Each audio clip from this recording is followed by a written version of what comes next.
Ake ngiphinde futhi ngibuye namhlanje nginiqwashise ngokunye. Kunabantu namhlanje abashintshe amanxiwa bakha inxiwa elisha kodwa kwakheki. Kunabantu ebebe nemizi ebebe nomuzi omkhulu namakhisha awu5 noma awu6 noma ayisikhombisa. Othothi mhlasimpe okhokho baba nomkhulu baba bashiya lapho. Bona basebekhula ngokwezimo zempilo bagcina sebehlukana baphuma kulawo manxiwa kunento eziningi abagcina bengayigcinanga khona bahlakazeka bahamba ngezimo mhlawumbe sezenzeka egcekeni kodwa uthola ukuthi omkhulu bebenawo amakhosikazi ehleli lamakhishi lawo oyisithuphe njalo amakhishi bese benza iphutha mangabe sebehamba bedayise mhlawumbe lo mhlaba ngobukhulu bawo. Bafowethu ningalezi lelo phutha lelo ukuthi nidayise inxiwa leni edala.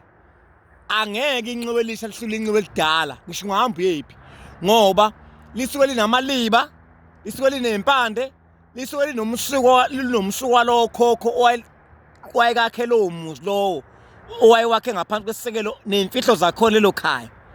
Ngakho-ke ingakho phela abantu abaningi mabephuphe besemanxiweni. Ngelinye ilanga siyoyikhuluma le yokuthi yini edala ukuthi abantu mabephuphe besenxiweni njalo. Namhlanje ngisakhuluma ngokubaleka kokuthi ungadayisi inxiwa ukuthi libaleke ngani inxiwa elidala.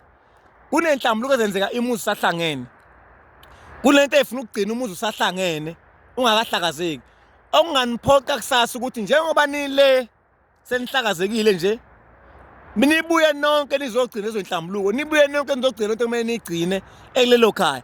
Kube ukuthi nina senadayisa inxiwa nadayisela abantu mhlawumbe bakwaBhengu ningaba kaMthimkhulu. Lo nto siyodala ukuthini na abantu bakaMthimkhulu bengabe savuma. Abantu balesibongeni badayisela kubona bengabe savuma, abantu bakaMtshali bengabe savuma, abantu bakaXulu bengabe savuma. Nani nento enizofuna ukuyigcina ngoba sekuyigcine labo senibadayisela umthetho usuvuna futhi bona. Ihloniphe lento yabona into eyenziwa babamkhulu abenze ngezizathu ezithile. Ingakho namanje abantu abaningi ngiyakutshela u90% uphuphe emanxiweni namhlanje.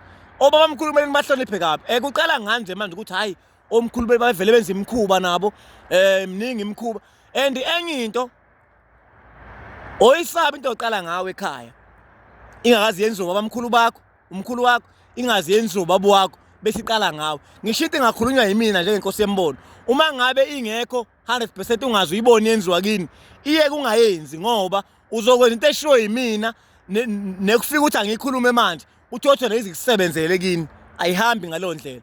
Uyabona uthi othi wena babamkhulu wakho unendlela owayenza ngawo lo muzi nobaba wakho wafika wangena kuleso sikole nawe futhi waphinde wangena leso sikole ninendlela yenu. Yabo mina lo thetha umsamo wenziwa kanje emsamo kwenziwa no 2 no 3 uthola ukuthi mhlasimpe ayikuvumeli wena. Ibhekeni into ezoniqhatha nezidalo nezoniqhatha nemndeni nezokwenza ukuthi izinto awukwazi udayisa unxiwa elidala ngoba sewunenxiwa elisha. Umzethu umuntu enkosi yembona sisakwazi ukugcina izinto njengamanje kumele silandwe ugogo ukuthi sife simshezele lapha enxiweni elidala la uyikhona wayelokhuzelwe khona manje akusakhoneka sikwazi ukungena lapha bathi kuukuthi nokuthi abantu bakhona balwa nathi ubaba washiya washona badayisele indawo. Kwakuvele ku-wrong baba ukuthi adayisa inxiwa elidala. Alidayisa inxiwa elidala hlobo. Alidayisa inxiwa elidala. Imizi eminingi yakhe manje iphupha kusahlangene enxiweni. Why? Nayi phela homework namhlanje usuku. Wena usudayisa inxiwa ke manje wena. Ngoba nakho wena ususukile enxiwa elidala usuke enxiwa elisha. Umuntu ongafuni ukuzwa le content, umuntu ongathandi vele nokuthi esikoleni wayedonsa kanzima vele akezwa. Abanye abenziwelanga usiko bashaya usi ngakho banye bekuthunga ngenzanga lutho bevele bekhula akaza afike ngisho isiphandle empilweni yakhe ahlekisi ngalokho. uNkulunkulu ngelanga yobasiza ngedala zakho bakhombisa ukuthi impilo isemsamo ayikho ekukholweni cha ngoba kunabantu abazi uJesu kuphela nje. Nabantu abazi uJesu kuphela bona ngeke ubatshele ngenye into abazi nokuthi uyisomkhulu wabo wayobani ibongo sakhe abazi nokuthi mangabe uThemeleza uthini abazi ngisho ihubo abazi lutho nje nokuthi umlando wabo mhlawumbe besuka kuphi eqopho umkhulu wabo wasuka ngezathu ezithile wakhe endaweni ukuthi emefika eshowe nakhona kwaba nezinto ezukuthi waphuma wasuka lapho wazowakha mhlawumbe endaweni ukuthi kwaze kwawumuzi wala ekhaya wakusendaweni ukuthi kunamagama emizi kunabantu abaphila nje abangazi nokuthi lapho ngoba kuthiwa igama lakhona iwahlala ngaye kusho ukuthini mhlawumbe kwaqala ngaye kusho ukuthini kwayelo gama lomuzi akasayihluphe wala lo gama uyaphila nje ekhaya uyezwe kuthiwa hayi la ekhaya kwahlala ngaye kumnandi kuhle nje sengenisa ukholo lemsanganisa ikhanda ukholoza zonke into angazo ayibonze ezoyise emkhulu ningadayisa amanxiwa amadala ngoba amakhehla kwangamadoda lawo ingakho namhlanje selobhubhanisa emanxiweni awukwazi ukuthi ngoba kunento esalokudonsela enxiweni kunemizi engakheki ephoqa ukuthi ayibele back enxiweni ngesimo sokuthini na amadoda yakhe lana bangabona abafana